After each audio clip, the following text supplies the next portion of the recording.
Assalamualaikum warahmatullahi wabarakatuh. Alhamdulillah nahmaduhu wa nasta'inuhu wa nastaghfiruh wa na'udzu billahi min shururi anfusina wa min sayyi'ati a'malina. May yahdihillahu wa man yudlilhu fala hadiya lahu. Asyhadu an la ilaha illallah wahdahu la syarika lahu. Asyhadu anna Muhammadan abduhu wa rasuluh. Allahumma salli ala sayyidina wa habibina wa syafi'ina wa qurrati a'yunina wa maulana Muhammadin. Allah subhanaka la ilma lana illa ma 'allamtana innaka antal alimul hakim. Rabbi shrah li sadri wa yassir li amri wahlul 'uqdatam min lisani yafqahu qawli.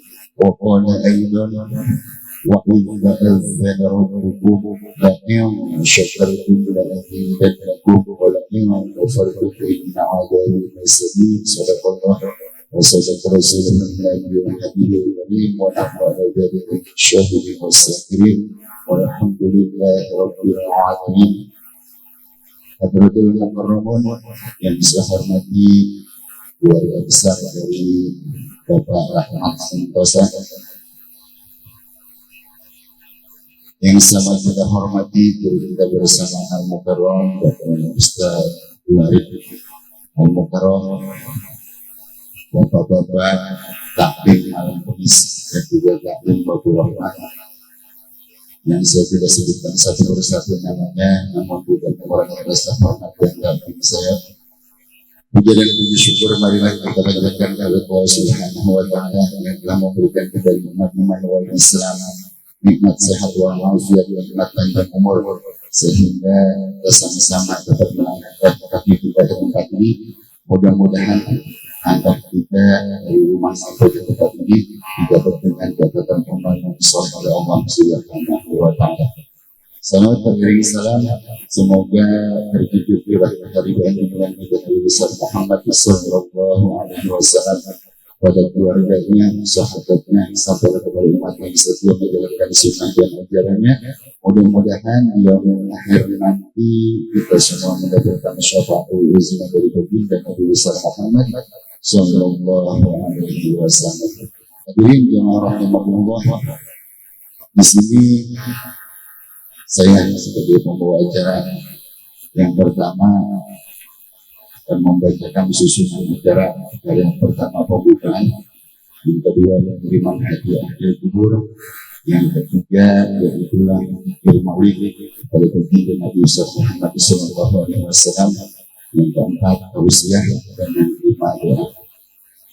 Bapak jamaah rahimakumullah, mari sama-sama acara kita buka dengan surat Al-Fatihah. Mudah-mudahan kita semua selalu dalam lindungan Allah Subhanahu wa Ta'ala, dan juga dalam baca surat Al-Fatihah agar kita diberikan keberkahan dari Allah Subhanahu wa Ta'ala. Ada hadiahnya berikut ini sallallahu alaihi wa sallam. أعوذ بالله من الشيطان الرجيم. بسم الله الرحمن الرحيم. الحمد لله رب العالمين الرحمن الرحيم مالك يوم الدين إياك نعبد وإياك نستعين اهدنا الصراط المستقيم صراط الذين أنعمت عليهم غير المغضوب عليهم ولا الضالين. Bapak jamaah rahimakumullah, sebelum acara kita lanjut, mari sama-sama kita dengarkan sambutan sama kehidupan banyak dari Syahid Bayi itu Bapak Rahmat Santosa. Pada beliau pada selesai mengenai fatwa Bapak Musbur sallallahu alaihi wasallam.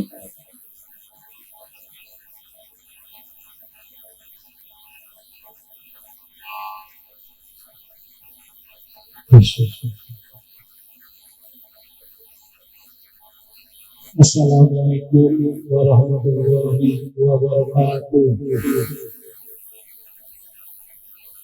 Bismillahirrahmanirrahim. Alhamdulillahirabbil alamin. Wassalatu wassalamu ala asyrofil anbiya'i wal mursalin wa ala alihi wa sahbihi. Amma ba'du. Asyhadu an la ilaha illallah wa asyhadu anna Muhammadan rasulullah. Allahumma shalli ala sayyidina Muhammad wa ala ali sayyidina Muhammad.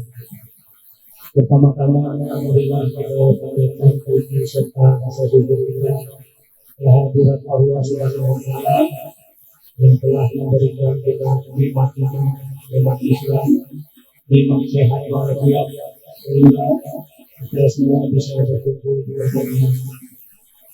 Selawat Allah Salam kita berikan kepada hati kepada junjungan Nabi besar kita Nabi Muhammad Sallallahu Alaihi Wasallam, untuk keluarganya, para sahabatnya, dan kita para pengikutnya sampai akhir zaman.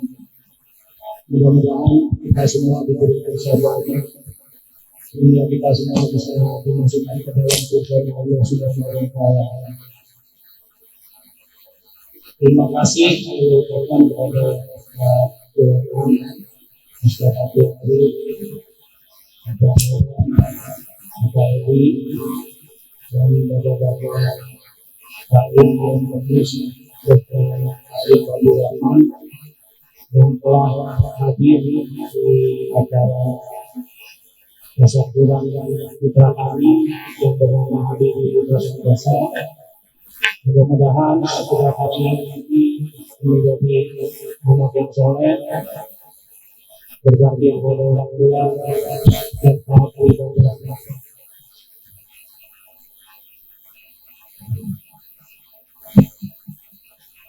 Dan saya juga bermaaf apabila ada kekurangan di dalam penyambutan tempat dan jamuannya. Sekali lagi mohon dihubungkan dengan maaf yang sudah bersama. Mungkin itu saja sambutan dari saya. Kurang lebihnya mohon maaf. Wassalamualaikum warahmatullahi wabarakatuh. Demikianlah sahabat berisa berikutnya syukur berjumlah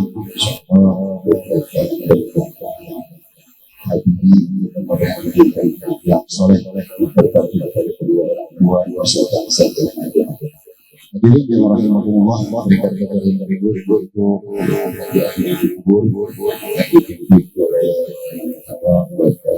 Ustaz waktu dan tidak kami persilakan. Sallallahu Muhammad.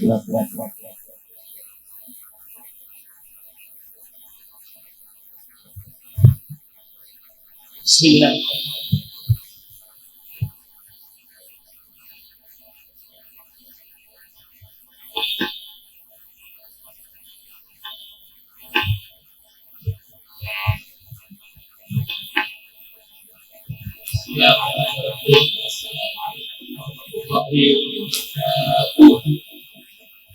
Alhamdulillahirabbil alamin wassalatu wassalamu ala asyrofil anbiya'i wal mursalin sayyidina Muhammadin wa ala alihi wasallam. Pujian dan Allah Subhanahu wa taala, alhamdulillah pada malam hari ini kita masih berkumpul dan silaturahmi dalam rangka rutinitas taklim baik dalam satu maupun Islamiyah atau rahmat. Insyaallah saya hadir pada malam ini diberikan keberkahan oleh Allah Subhanahu wa taala. Pujian Allah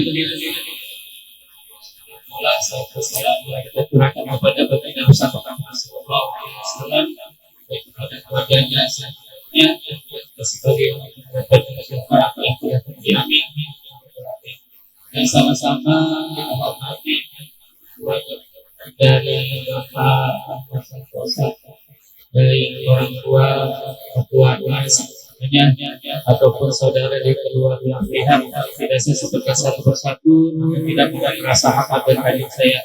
Bersama-sama kita hormati budi kita bersama Bapak Sulaiman, tokoh masyarakat, Bapak ini kepemiran kita para bapak jamaah. Tidak saya sebutkan satu persatu, namun tidak mengurangi rasa hormat dari saya.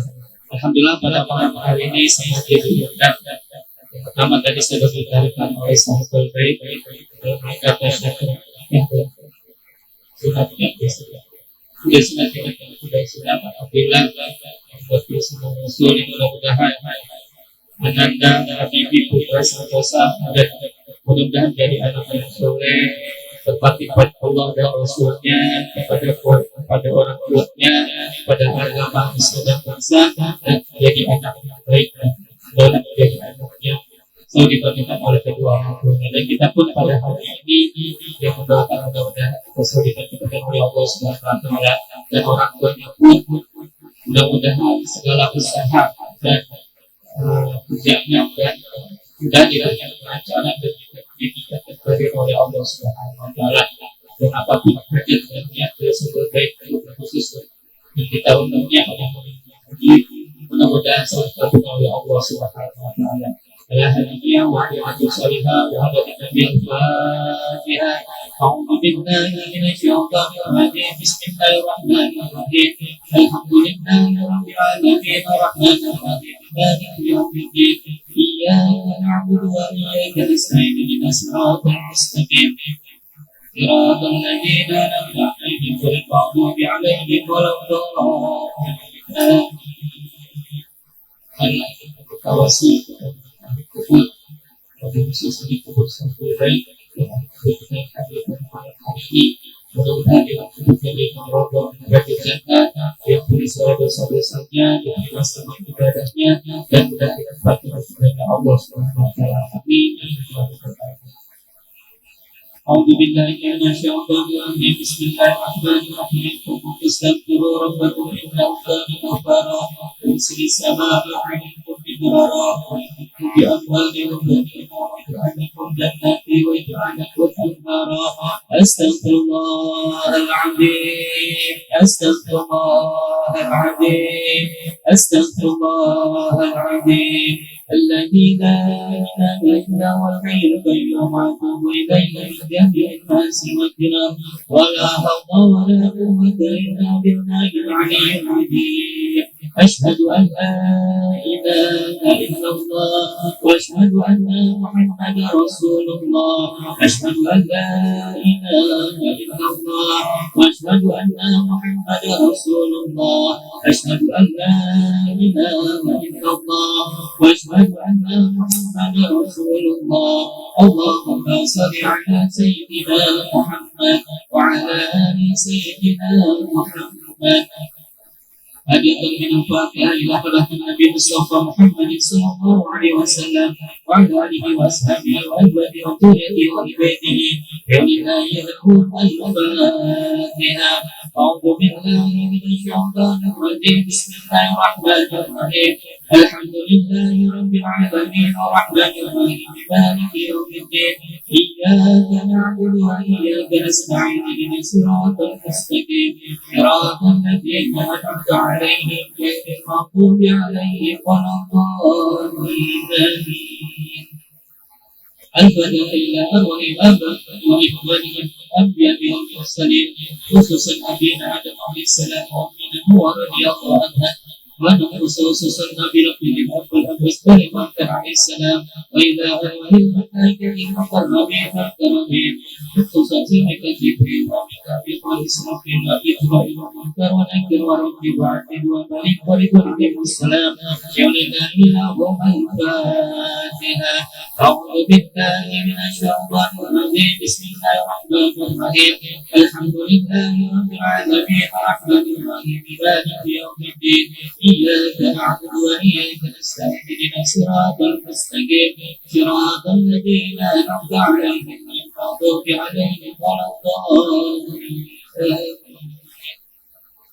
الفاتحة إلى أرواح سيدنا أبي بكر الصديق وسيدنا عمر بن الخطاب وسيدنا علي بن أبي طالب وسيدنا فاطمة الزهراء الكبرى وعائشة الرضا وسيدنا الحسن ومولانا أسامة وكافة المباشرين بالجنة وسمي رحمة الله بن عبيد الله وسمي رحمة الرحمن بها وسمي رحمة سعيد بها وسمي رحمة سيد زيد وسمي رحمة زبير بن عمر وسمي رحمة أبو بكر بن جبار وكافة البدر من يكفي لمعنى الهدية ثم إلى أرواح الصحابة أجمعين والتابعين والتابعين ومن تبعهم بإحسان إلى يوم الدين ثم إلى حضرة أئمة المسلمين والجامعات والمصنفين المحدثين والمفسرين والمحدثين والعلماء والفقهاء أجمعين ثم إلى خصوص المذاهب الأربعة الإمام الشافعي والإمام أبو حنيفة والإمام مالك والإمام أحمد بن حنبل ورسلهم وفروعهم ومن سلسلتهم أن الله يتوسل ويتوسل برحمته والمغفرة في الجنة بدولين من بركاته وصالح الطريق ومن أفواده في دين ودنيا وناصر الفاتحة. أعوذ بالله من الشيطان الرجيم بسم الله الرحمن الرحيم الحمد لله رب العالمين الرحمن الرحيم مالك يوم الدين إياك نعبد وإياك نستعين صراط المستقيم صراط الذين أنعمت عليهم غير المغضوب عليهم ولا الضالين. الفتى إلا أويتم يوم إلا أسبل في كل فتى وفي كل زمان خصوصا إلى الرسول بكل رغبة وخصوص ورفعة الطالب أنزل بكل فوفرا وسم إلى ليس محمد سمانية سمانية سمانية سمانية مالية مالية من سلك الكرامة وإلى ليس عيني أفضل لسيد وإقام لا يسمى سكت لكل أكرامها وسمع بسلام الناس فسمع كل سمع مدينه وصوله وفروعه وسلسلاته ثم إلى حرفه جميعهم الله بسا يقول لنا صاحب إبراهيم رحمه الله ونحن نشهد لك شهيد محمد أي يبين أن يكون صديق محمد بن صابر عليه شريف إليه الله ثم إلى حرفه سبحانه وتعالى سبحانه الله ثم إلى حرفه سبحانه وتعالى ثم إلى حرفه رحمه الله وبركاته سبحانه أن الله يحفظ من الرسول برحمته والمغفرة ثم إلى حرفه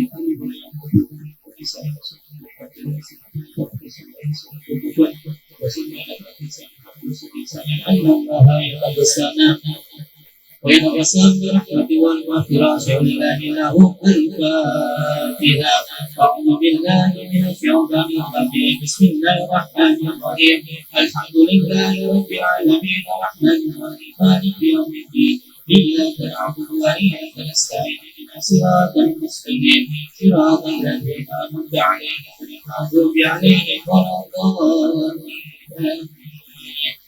الفتى إلى أرواح النسيم والمعلمين ولأساتذتنا الأحياء والمخالفات ثم إلى خلفه قائمة الصلاة والفريسية ثم إلى خلفه عن السريف والفريسية ثم إلى خلفه خليفة اسم وفاجرة ثم إلى خلفه خالفة اسم وفينة ثم إلى خلفه خليفة بالكتابة ثم إلى خلفه خليفة بالسلاح أن الله يتكسر ويتكسر برحمته والمغفرة ثم إلى خلفه آبائنا وأمهاتنا وأجدادنا وبناتنا وأقربنا وعمتنا وأحد خلقنا ولقربتنا ولكل المؤمنين والمؤمنات والمسلمين والمسلمات بشرك أبينا وقاربنا في بابنا وبابنا واليوم الناس واليوم خصوصا أهل القلوب إلى الخير والدين وصف المسلمين وتحسين الصلاة وصف المسلمين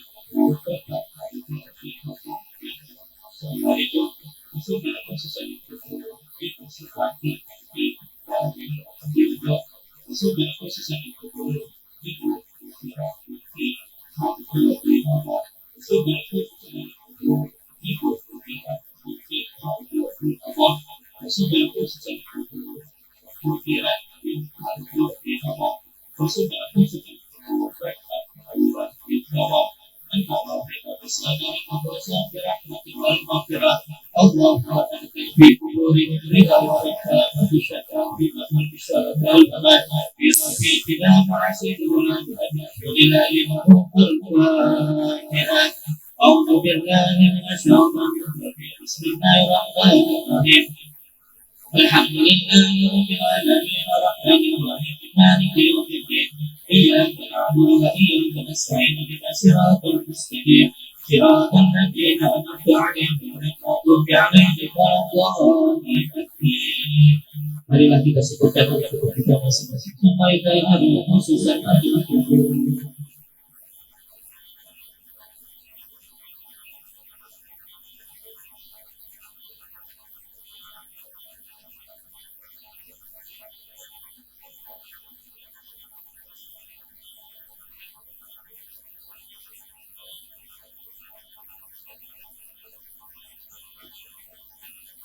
supaya khususnya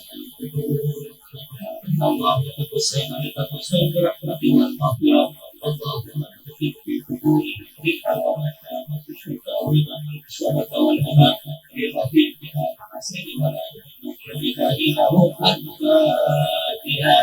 A'udzu billahi minasy syaithanir rajim. Bismillahirrahmanirrahim. Alhamdulillahirabbil alamin arrahmanir rahim maliki yaumiddin. إياك نعبد وإياك نستعين اهدنا الصراط المستقيم صراط الذين أنعمت عليهم غير المغضوب عليهم ولا الضالين. أعوذ بالله من الشيطان الرجيم بسم الله الرحمن الرحيم ياسين والقرآن الحكيم إنك من المرسلين على صراط مستقيم تنزيل العزيز الرحيم لتنذر قوما ما أنذر آباؤهم فهم غافلون لقد كذبوا على أثرهم فهم لا يؤمنون إنا جعلنا في أعناقهم أغلالا فهي إلى الأذقان فهم مقمحون وجعلنا من بين أيديهم سدا ومن خلفهم سدا فأغشيناهم فهم لا يبصرون وسواء عليهم أنذرتهم أم لم تنذرهم لا يؤمنون إنما تنذر من اتبع الذكر وهو الرحمن بالغيب فبشره بمغفرة وأجر كريم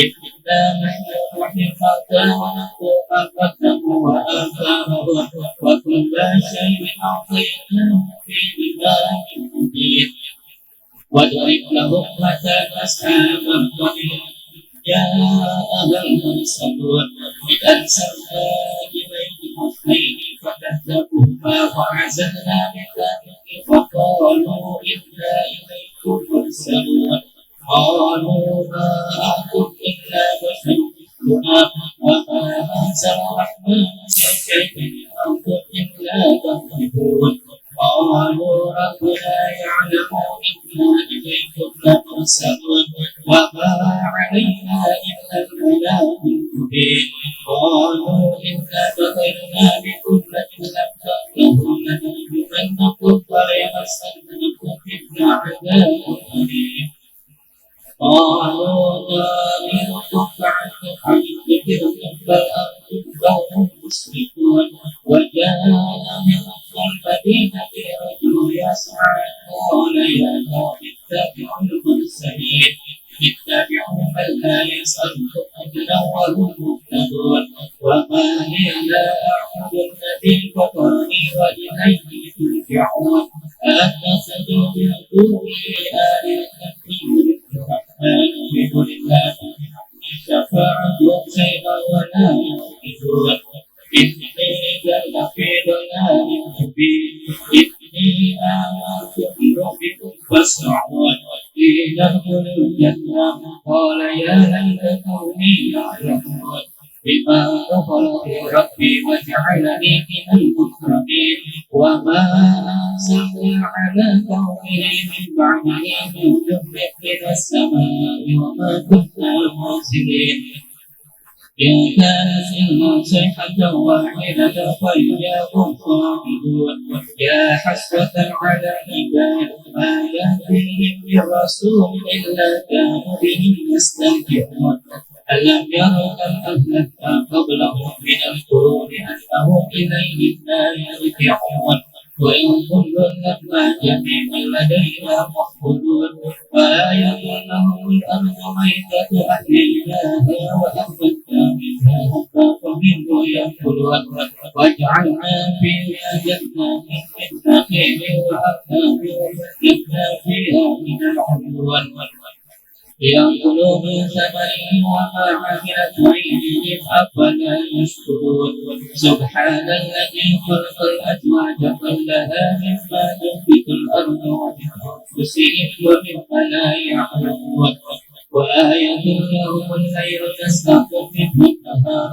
فإذا هم مجرمون والشمس تجري لمستقر لها ذلك تقدير العزيز العليم والقمر قدرناه منازل حتى عاد كالعرجون القديم لا الشمس ينبغي لها أن تغرب القمر ولا الليل سابق النهار وكل في فلك يسبحون وآية لهم أنا حملنا ذريتهم في فلك مشحون وخلقنا لهم من مثله ما يركبون وإن نشأ نهلكهم فلا صريخ لهم ولا هم ينقذون إلا رحمة منا ومتاعا إلى حين وإذا قيل لهم اتقوا ما بين أيديكم وما خلفكم لعلكم ترحمون وما تمضي من آيات ربهم إلا كانوا عنها مؤمنين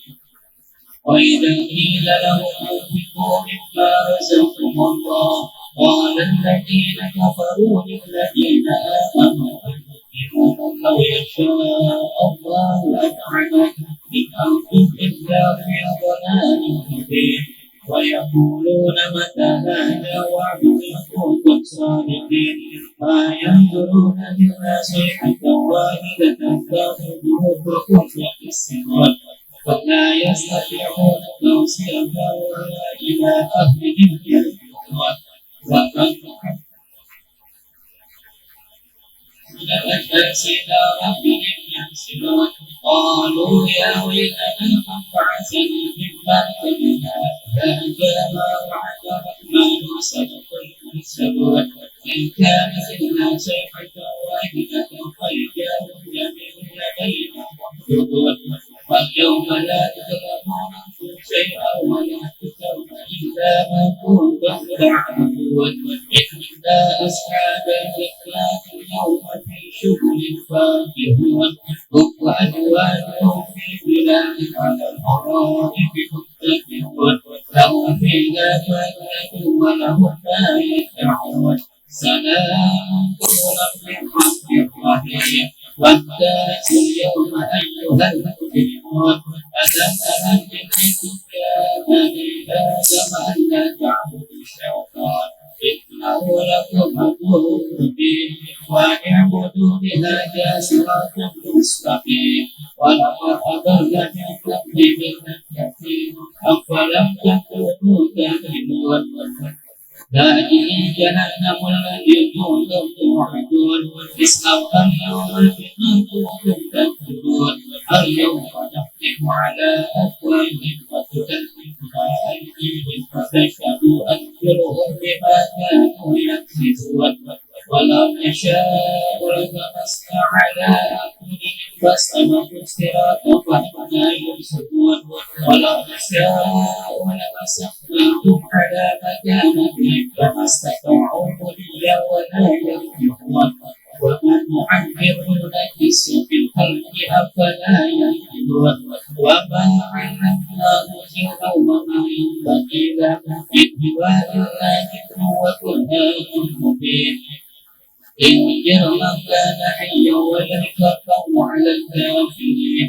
أولم يروا أنا خلقنا لهم مما عملت أيدينا أنعاما فهم لها مالكون وذللناها لهم ومنها ركوبهم ومنها يأكلون ولهم فيها منافع ومشارب أفلا يشكرون فاتخذوا من دون الله آلهة لعلهم يرشدون لا يستطيعون نصرهم وهم مخذلون ولا يملك الله مما نفعهم يشركون ولا يؤمنون أولم يرى الإنسان أنا خلقناه من التراب فإذا هو خصيم مبين وضرب لنا مثلا ونسي خلقنا قال نحن العظام وهي رميم ويحيي الذين أنشأها أول مرة وهو بكل خلق عليم الذي جعل لكم من الشجر الأخضر